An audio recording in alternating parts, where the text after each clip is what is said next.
بسم اللہ الرحمن الرحیم وبہ نستعین۔ آج یہ دوسرا درس ہے۔ اس سے پہلے درس میں امام بخاری رحمۃ اللہ علیہ کا تعارف تمہید کے طور پر کرایا گیا تھا، اور وہ تعارف اس انداز سے نہیں کرایا تھا جیسے لوگ شخصیات کا تعارف کراتے ہیں کہ ان کے اتنا عظیم انسان بننے کے پیچھے کیا اسباب تھے، کیا محرکات تھے۔ ظاہر ہے کوئی بھی بڑا ہوتا ہے انسان، اس کے پیچھے اسباب ہوتے ہیں، کچھ محرکات ہوتے ہیں، کچھ ایسے اسباب ہوتے ہیں جن کا تعلق اس کی شخصیت سے کے اندرون سے ہوتا ہے، اور کچھ اسباب ایسے ہوتے ہیں جن کا تعلق اس کے خارج سے ہوتا ہے، اس کی شخصیت سے اس کا کوئی تعلق نہیں ہوتا ہے۔ جو اندرون سے جو اسباب ہوتے ہیں، اندرون کے جو اسباب ہوتے ہیں، جیسے نشو و نما ہے، ذہانت ہے، اور اس طرح کی چیزیں ہیں، اور دوسرے جو ہے جو اس کا تعلق باہر سے ہوتا ہے، اس کا اندرون سے کوئی تعلق نہیں ہے، جیسے زمانہ ہے اور یا مواقع ہیں۔ تو یہ سب اگر دیکھیں تو یہ ساری چیزیں امام بخاری رحمۃ اللہ علیہ کو میسر ہیں، لیکن ان کی شخصیت کو میں سمجھتا ہوں کہ سب سے زیادہ اونچا اٹھانے میں جس چیز کا رول ہے وہ یہ ہے کہ ان کی والدہ نے ان کو حلال مال کے ذریعے سے ان کی تربیت کی تھی۔ ان کی والدہ نے ان کے حلال مال کے ذریعے سے تربیت کی تھی۔ میں اس کتاب کو الحمدللہ اللہ کے فضل و کرم سے جامعۃ الصالحات میں تقریباً 27 سال سے پڑھاتا ہوں، مجھے یہ شرف حاصل ہے۔ اور یہی کتاب نہیں بلکہ یہ جامعۃ الصالحات کا معجزہ ہے کہ میں یہ کتاب بھی پڑھاتا ہوں، مسلم بھی اور جامعہ ترمذی بھی، اور اس کے علاوہ ادب کی کتابیں بھی پڑھاتا ہوں۔ اور یہ بہت بڑے معجزے کی بات ہے کہ فقہ کی کتاب، جو بڑی اہم کتاب فقہ مقارن کی کتاب پڑھائی جاتی ہے، مانی جاتی ہے، بدایۃ المجتہد، وہ بھی پڑھاتا ہوں۔ تو اس کتاب کے پڑھانے کا جو مجھے تجربہ ہے، اس کی روشنی میں اس کتاب کا تعارف کراتا ہوں۔ خواتین کے لیے سب سے بڑی فخر کی بات ہے کہ یہ کتاب جو ہمارے یہاں ہندوستان میں پہنچی ہے، وہ ایک خاتون ہی کے ذریعے سے، کریمہ خاتون کے ذریعے کی سند سے یہاں تک پہنچی ہے۔ اور میں نے اس کتاب کو پڑھا ہے، ہمارے استاد محترم تھے حضرت مولانا ضیاء الحسن صاحب، جو اس وقت کے بہت بڑے محدث تھے، ابو المعاصر شیخ حبیب الرحمن آدمی ان کے شاگرد تھے۔ تو میں نے ان سے یہ کتاب پڑھی ہے، اور پھر مجھے اس کتاب کو پڑھانے کا شرف بھی حاصل ہوا ہے۔ اس کتاب کا تعارف، اس کتاب کا نام میں نے پہلے بتایا تھا کہ اس کتاب کا نام ہے الجامع الصحیح المسند من حدیث رسول اللہ صلی اللہ علیہ وسلم و سننہ و ایامہ۔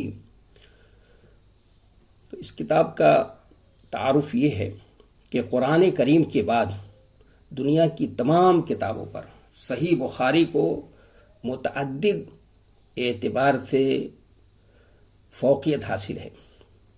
اگر دیکھا جائے تو قرأت کے اعتبار سے، درس و تدریس کے اعتبار سے، تشریح و توضیح کے اعتبار سے، تحسین اور تصحیح کے اعتبار سے، حسن قبول اور تلقی کے اعتبار سے، دقت نظر اور طریقہ استدلال کے اعتبار سے، جس اعتبار سے آپ صحیح بخاری پر نظر ڈالیں، اس کی ایک امتیازی شان نظر آئے گی۔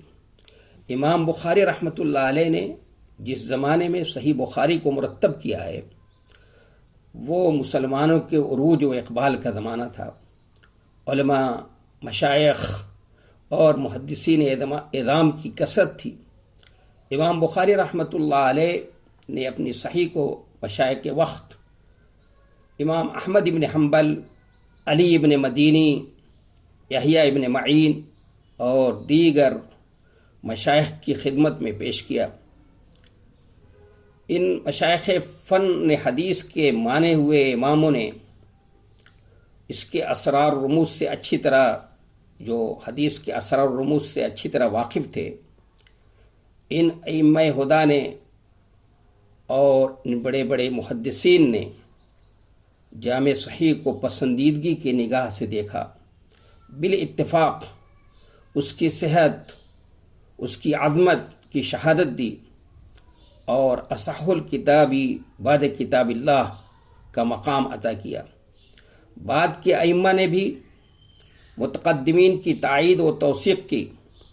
پہلے دن سے آج تک پوری امت اس کی صحت، اس کی عظمت اور مقبولیت پر متفق ہے۔ مخالف موافق کوئی بھی ہو، جب تک یہ کتاب پڑھا نہیں لیتے اس وقت تک کسی کو سند فضیلت نہیں دیتے۔ قرآن کے بعد دنیا کی سب سے زیادہ پڑھی جانے والی کتاب، سب سے زیادہ شائع ہونے والی کتاب اور سب سے زیادہ تکریم کی جانے والی کتاب صحیح بخاری ہے۔ اس کا پورا نام میں نے پہلے بتا دیا تھا، اس لیے دوبارہ بتانے کی ضرورت نہیں ہے بار بار۔ اس صحیح بخاری کی کتاب جتنی اہم ہے، اس کے لیے جتنی کتاب جو اس کی مقبولیت ہے، جو اس کو مقبولیت عام حاصل ہے، اس کے اعتبار سے دیکھا جائے تو اسی وجہ سے بہت سے علماء نے اس کی شرحیں بھی بہت زیادہ لکھی ہیں۔ اس میں اگر شرحوں کا استقصاء کیا جائے، اس کو شمار کیا جائے تو ان کی تعداد 200 سے بھی زیادہ پہنچتی ہے۔ 200 سے زیادہ شرحیں لکھی جا چکی، لیکن اس میں سب سے زیادہ مقبول شرح اس کتاب کی سب سے زیادہ مقبول شرح جو ہے وہ فتح الباری ہے۔ جیسے امام بخاری کی کتاب یہ حدیث کی کتابوں میں سب سے مقبول کتاب ہے، سب سے صحیح مانی جاتی ہے، اسی طرح امام بخاری رحمۃ اللہ علیہ کی اس کتاب کی جتنے لوگوں نے بھی شرح لکھی ہے، ابھی میں نے عرض کیا کہ 200 تقریباً شرحیں لکھی گئی ہیں، ان میں سب سے زیادہ مقبول یہ فتح الباری ہے، جو شیخ الاسلام حافظ ابن حجر عسقلانی رحمۃ اللہ علیہ، جن کی وفات 852 ہجری میں ہوئی ہے، ان کی کتاب ہے۔ عمدۃ القاری ہے، ارشاد الساری ہے، الکواکب الدراری، اس طرح کی بہت سی شرحیں لکھی گئی ہیں، میں نے چند شرحوں کے نام بتا دیے۔ صحیح بخاری میں احادیث کی تعداد، احادیث مسندہ کی تعداد ابن صلاح اور امام نووی کے شمار کے مطابق صحیح بخاری کی حدیثوں کی مجموعی تعداد مع تکرار 7275 ہے۔ حافظ ابن حجر رحمۃ اللہ علیہ کی تحقیق کے مطابق مجموعی تعداد 7397 ہے۔ فواد عبدالباقی کی ترقیم کے مطابق مجموعی تعداد 7563 ہے۔ تعلیقات کی مجموعی تعداد 1341 ہے۔ ان میں صرف 159 تعلیقات ایسی ہیں جن کو صحیح بخاری میں موصولاً جگہ نہیں ملی ہے، اور باقی تمام تعلیقات صحیح بخاری میں موصولاً مذکور ہیں، یعنی ایک جگہ تعلیقاً ہے تو دوسری جگہ امام بخاری رحمۃ اللہ علیہ نے پوری سند کے ساتھ اس کو ذکر کر دیا ہے۔ متابعات کی مجموعی تعداد 341 ہے۔ حافظ ابن حجر کے بیان کے مطابق اس طرح صحیح بخاری کی کل احادیث مرفوعہ بشمول احادیث مسندہ و معلقات و متابعات کی مجموعی تعداد مع تکرار 9082 ہوتی ہے، لیکن اوپر دی ہوئی تعداد سے یہ جوڑ صحیح نہیں بیٹھتا ہے، الا یہ کہ 1341 کو 1344 مانا جائے، جیسا کہ صاحب تیسیر الباری مولانا وحید الزماں صاحب رحمۃ اللہ علیہ نے لکھا ہے۔ احادیث مرفوعہ کی تعداد بدون تکرار، بغیر تکرار کے احادیث مرفوعہ کی مجموعی تعداد حافظ ابن حجر نے فتح الباری میں 2 جگہ بیان فرمائی ہے۔ پہلی جگہ کتاب الایمان بعد کفران العشیر رقم 29 پہ بیان کی ہے۔ یہاں شرح میں موصوف نے ابن صلاح اور نووی کی بتائی ہوئی تعداد کی تردید کی ہے، اور خود یہ تصریح کی ہے بالضبط احادیث مرفوعہ کی تعداد بدون تکرار 2513 ہے، اور یہی تعداد کتاب التوحید کے آخر میں بھی بیان فرمائی ہے۔ تعداد کا تعارض بدون تکرار احادیث مرفوعہ کی تعداد حافظ صاحب رحمۃ اللہ علیہ نے 3 جگہ بیان کی ہے، 2 جگہ فتح الباری میں اور 1 جگہ مقدمہ میں۔ فتح الباری میں دی ہوئی تعداد دونوں جگہ موافق ہے، یعنی 2513، اور مقدمے میں جو تعداد ہے وہ 2602 ہے۔ مقدمے کی تعداد 2 وجہوں سے مرجوح ہے۔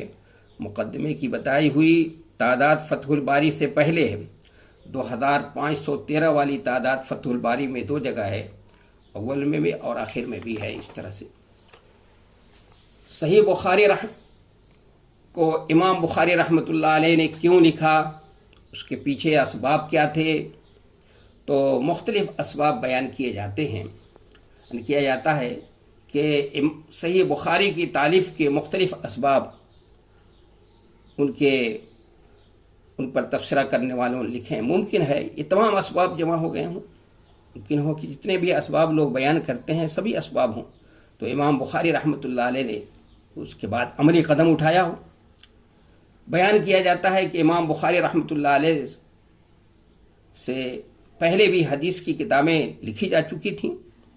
ان کتابوں کا جب امام بخاری رحمۃ اللہ علیہ نے مطالعہ کیا تو معلوم ہوا کہ ان میں صحیح اور ضعیف ہر قسم کی حدیثیں شامل ہیں۔ جیسے اس سے پہلے موطا امام مالک لکھی جا چکی تھی، اس سے پہلے وہ عبداللہ ابن مبارک صحیفہ موجود تھے، اور اس سے پہلے ان کی کتاب سے پہلے مسند احمد بھی موجود ہے، ان کے استاد کی کتاب مسند احمد بھی موجود ہے، اس طرح اور کتابیں بھی تھیں۔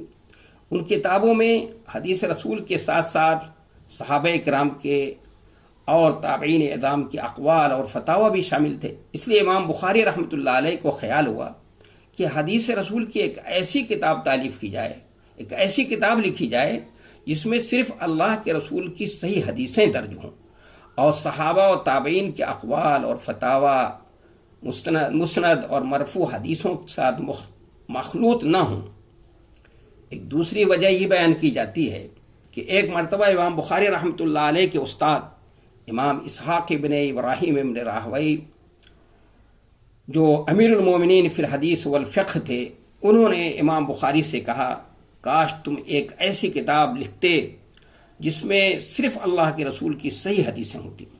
چنانچہ امام بخاری رحمۃ اللہ علیہ فرماتے ہیں کہ یہ بات میرے دل میں بیٹھ گئی اور ایک ایسی کتاب مرتب کرنے کا میں نے پختہ ارادہ کر لیا اور کتاب کی تالیف شروع کر دی۔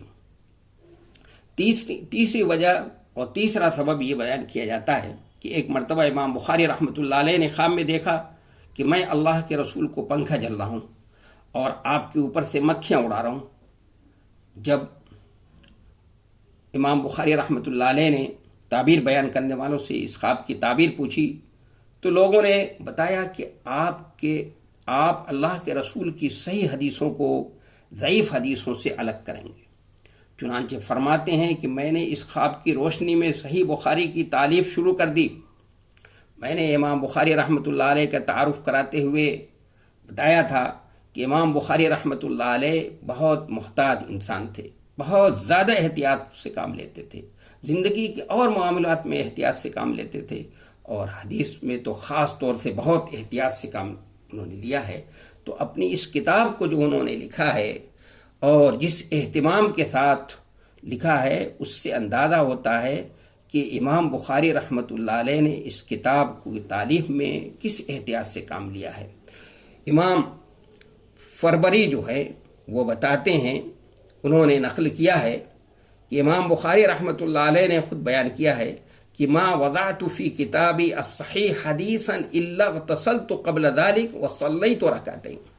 کیا فرما رہے ہیں کہ میں نے اس کتاب صحیح کے اندر اس وقت تک کوئی حدیث نہیں لکھی ہے، اس وقت تک میں نے کسی حدیث کو نہیں رکھا ہے جب تک پہلے غسل نہیں کیا، پھر 2 رکعت میں نے نماز نہیں پڑھی، 2 رکعت نماز پڑھ لی تو اس کے بعد پھر استخارہ کیا، جیسا کہ عمر ابن محمد البجیری کہتے ہیں کہ ما ادخلت فیہ یعنی الجامع الصحیح حدیثا الا ما دام استخرت اللہ، کہ میں نے استخارہ کرنے کے بعد اور 2 رکعت نماز پڑھنے کے بعد اور اس کی صحت کا جب مجھے یقین ہو گیا کہ یہ حدیث بالکل صحیح ہے، تب میں نے اس کو اپنی اس کتاب کے اندر نقل کیا ہے اور اس میں اپنی کتاب میں جگہ دی ہے. اس سے پہلے میں نے اپنی کتاب میں کسی حدیث کو جگہ نہیں دیا.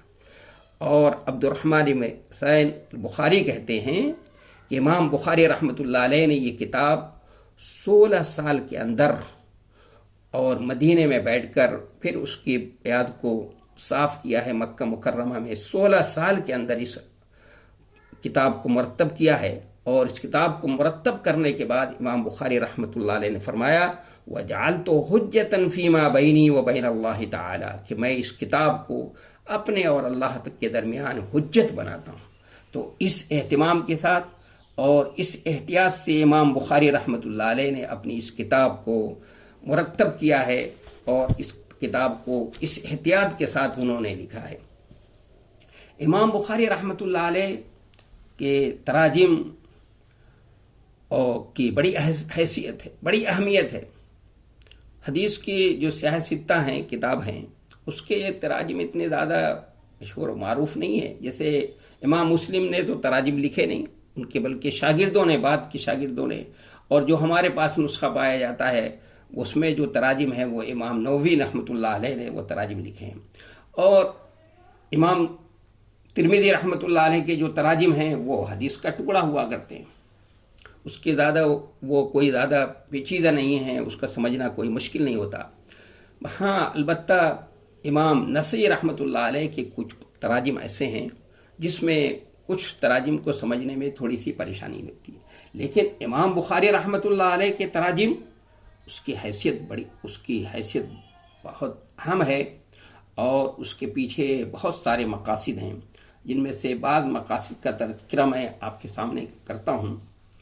ترجمۃ الباب میں زیر بحث مسئلہ کو امام بخاری رحمۃ اللہ علیہ کبھی اتنی باریکی سے ثابت کرتے ہیں کہ وہاں تک عام پڑھنے والے کا ذہن نہیں پہنچ سک پاتا. اس لیے باب اور حدیث میں مناسبت واضح نہیں ہو پاتی. امام بخاری کی اسی دقت نظر کی بنا پر علماء اور شارحین کا یہ مقولہ مشہور ہے فقہ البخاری فی تراجم ابوابہ. اس لیے باب اور حدیث میں مناسبت معلوم کرنے کے لیے تراجم ابواب کے مقاصد کو جاننا ضروری ہوتا ہے. امام بخاری رحمۃ اللہ علیہ مختلف مقاصد کے تحت ابواب قائم کرتے ہیں. ان میں سے چند کا تذکرہ میں کر دیتا ہوں تاکہ سب کو معلوم ہو جائے. چونکہ ہم کتاب کو پڑھنے جا رہے ہیں اور کتاب کا درس ہمارے سامنے ہوگا تو تھوڑا یہ تمہید میں یہ چیز بھی آ جائے تو زیادہ اچھی بات ہے. کبھی ترجمۃ الباب قائم کر کے باب کے تحت آنے والی حدیث کی تفسیر بیان کرنا چاہیں گے امام بخاری رحمۃ اللہ علیہ. مثلا کتاب العلم میں ایک باب قائم کرتے ہیں باب الاغتباط فی العلم والحکمہ. یہ باب قائم کیا ہے امام بخاری رحمۃ اللہ علیہ نے. یہ باب قائم کر کے امام بخاری یہ بتانا چاہتے ہیں کہ اس میں جو حدیث انہوں نے نقل کی ہے وہ حدیث ہے لا حسد الا فی اثنتین رجل آتاہ اللہ مالا فسلطہ علی حرکتہ ورجل آتاہ اللہ علما فعلم بها وعلمہ. تو اس حدیث میں جو حسد کا لفظ آیا ہے امام بخاری رحمۃ اللہ علیہ یہ بتانا چاہتے ہیں کہ یہ حسد یہاں پر غبطہ کے معنی میں ہے. کبھی کبھی امام بخاری رحمۃ اللہ علیہ صرف باب کہیں گے اور اس میں کوئی ترجمۃ الباب نہیں ذکر کریں گے. ایسے مقام پر اس باب کو اوپر والے باب کی فصل کا درجہ حاصل ہوتا ہے.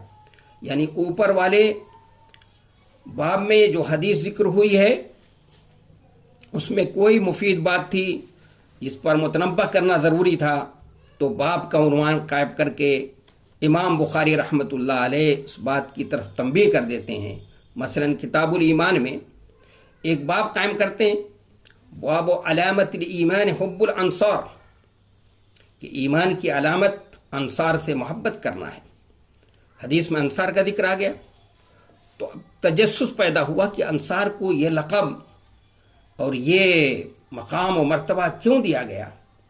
اس پر تنبیہ کرنے کے لیے باب کا عنوان قائم کیا اور اس کے تحت بیع عقبہ کی حدیث لا کر امام بخاری نے اشارہ کر دیا کہ انصار کو یہ لقب دینے کی ابتدا بیعت عقبہ سے ہوئی جس میں انہوں نے نبی صلی اللہ علیہ وسلم سے نصرت اور مدد کا وعدہ کیا تھا.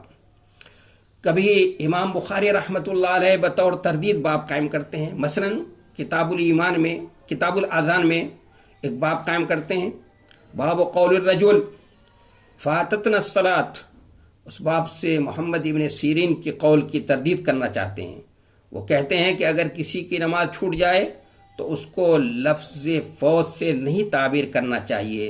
امام بخاری رحمۃ اللہ علیہ حدیث لا کر ثابت کر رہے ہیں کہ جب نبی صلی اللہ علیہ وسلم نے فوت کا لفظ فائتہ صلاۃ کے لیے استعمال کیا ہے اور آپ صلی اللہ علیہ وسلم جب کر سکتے ہیں تو ہم بھی کر سکتے ہیں.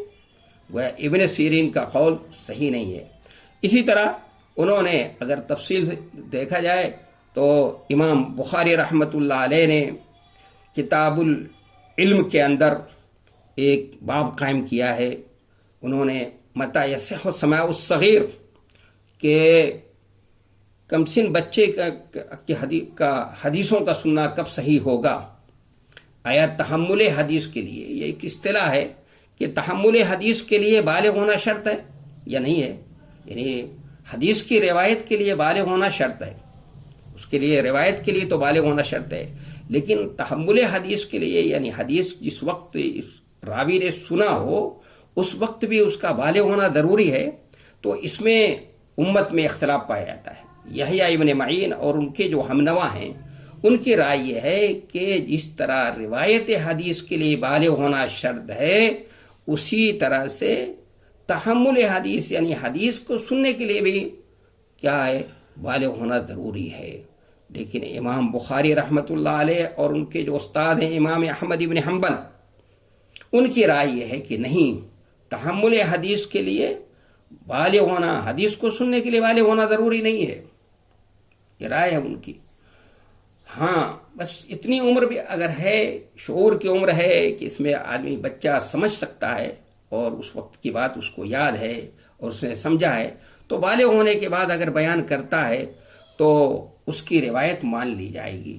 تو اس میں کتاب العلم میں یہ باب قائم کر کے امام بخاری رحمۃ اللہ علیہ نے یحییٰ ابن معین رحمۃ اللہ علیہ کی تردید کی ہے اور اس میں دو نظیر پیش کیے انہوں نے.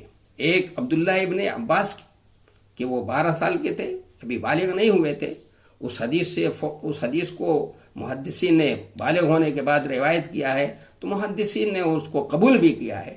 اور اسی طرح دوسری روایت نقل کی ہے محمود ابن ربیع رحمۃ اللہ رضی اللہ عنہ کی کہ وہ کہتے ہیں کہ مجھے نبی صلی اللہ علیہ وسلم کی وہ کلی یاد ہے جو آپ صلی اللہ علیہ وسلم میرے گھر آئے تھے تو ڈول سے پانی لے کر منہ میں آپ نے میرے چہرے پر کر دی تھی. تو کہتے ہیں میں اس وقت 5 سال کا تھا، 5 سال کے تھے وہ، اور اس کو بالغ ہونے کے ساتھ بات بیان کر رہے ہیں. تو اس سے علماء نے، محدثین نے اس حدیث کو قبول بھی کیا ہے اور اس سے بہت سارے مسئلے بھی مستنبط کیے ہیں. موقع نہیں ہے اس وقت کہ اس کی تفصیل بیان کی جائے، لیکن یحییٰ ابن معین رحمۃ اللہ علیہ نے اپنے استدلال میں جو دلیل پیش کی ہے کہ عبداللہ ابن عمر کو رضی اللہ تعالیٰ عنہ کو نبی صلی اللہ علیہ وسلم نے غزوہ احد میں غزوے میں شریک ہونے سے منع کر دیا تھا کیونکہ وہ ابھی بالغ نہیں ہوئے تھے. اس سے یہ بات معلوم ہوئی کہ یہ بات معلوم ہوتی ہے کہ جب عبداللہ ابن عمر کو غزوے میں شریک نہیں ہونے دیا نبی صلی اللہ علیہ وسلم نے تو تحمل حدیث کے لیے بھی بالغ ہونا کیا ہوگا، ضروری ہوگا. لیکن یہاں پر یحییٰ ابن معین رحمۃ اللہ علیہ کا استدلال محل نظر ہے کیونکہ وہ غزوے کی بات ہے. غزوے میں طاقت اور قوت کی ضرورت ہوتی ہے، جہاد میں طاقت اور قوت کی ضرورت ہوتی ہے. حدیث کی بات ہے، حدیث کو سننے کی بات ہے. یہاں پر طاقت اور قوت کا مسئلہ نہیں ہے، یہاں طاقت کا مظاہرہ نہیں کرنا ہے، بلکہ اگر بچے کے اندر سوچنے اور سمجھنے کی صلاحیت ہے اور وہ سمجھ جاتا ہے، باتوں کو سمجھتا ہے، تو وہ حدیث کو اس نے سنا ہے تو بیان کر سکتا ہے. اس طور پر امام بخاری رحمۃ اللہ علیہ نے ان کی یحییٰ ابن معین کی بات کی تردید کر دی ہے. کبھی علماء کے 2 قول میں سے راجح قول کو بتانے کے لیے باب قائم کرتے ہیں اور راجح قول ہی کو باب کا عنوان قرار دیتے ہیں. مثلا کتاب الصلاۃ میں ایک باب قائم کرتے ہیں، باب من قال لا يقطع الصلاۃ شيء. اس مسئلے میں امام احمد ابن حنبل اور ائمہ ثلاثہ کا اختلاف ہے. امام بخاری کے نزدیک ائمہ ثلاثہ کا مذہب راجح تھا، اس کو ترجمۃ الباب میں ذکر کر دیا.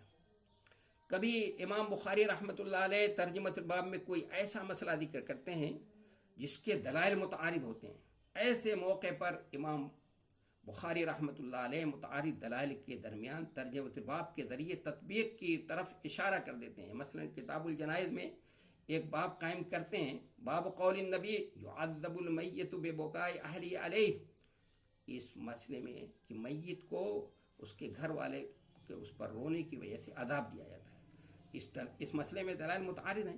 تو امام بخاری ترجمہ الباب میں اذا کان النوح من سنتہ کہہ کر کہ اگر اس نے گویا نوحہ کرنا اس کا طریقہ رہا ہے، اس نے نوحہ کرنے کے لیے کہا ہے، تو اس کہہ کر کے گویا تطبیق کی طرف اشارہ فرما دیا امام بخاری رحمۃ اللہ علیہ۔ اور اس کے علاوہ چونکہ بات طویل ہو رہی ہے، اس کے علاوہ بھی بہت سے مقاصد ہوتے ہیں، انشاءاللہ دوران وہ تشریح یہ بات آئے گی اور میں اس کی وضاحت کروں گا۔ یہ انہی سب چیزوں پر آج پہلا یہ درس جو ہے یہاں پر اس کو روکتے ہیں، اور انشاءاللہ کل امام بخاری رحمۃ اللہ علیہ کی اسی کتاب سے متعلق جو اس میں تعلیقات ہیں، اور تعلیقات کس کو کہتے ہیں، تعلیقات کا حکم کیا ہے، موقوف جو اس میں حدیثیں ہیں اس کا کیا حکم ہے، اور امام بخاری رحمۃ اللہ علیہ کی کتاب میں تکرار جو ہے اس کے کیا مطلب ہے، اور پھر امام بخاری رحمۃ اللہ علیہ کی کتاب میں شرطیں ان میں کیا ہیں، امام بخاری رحمۃ اللہ علیہ نے کیا شرطیں رکھی ہیں، ان کا منہج کیا ہے، اور صحیح بخاری کو اور دوسری کتابوں کے مقابلے میں جو ترجیح اور فوقیت دی جاتی ہے اس کے کیا اسباب ہیں، انشاءاللہ اس کو کل جو ہے تھوڑی تفصیل سے بیان کیا جائے گا۔ واللہ عالم بالصواب۔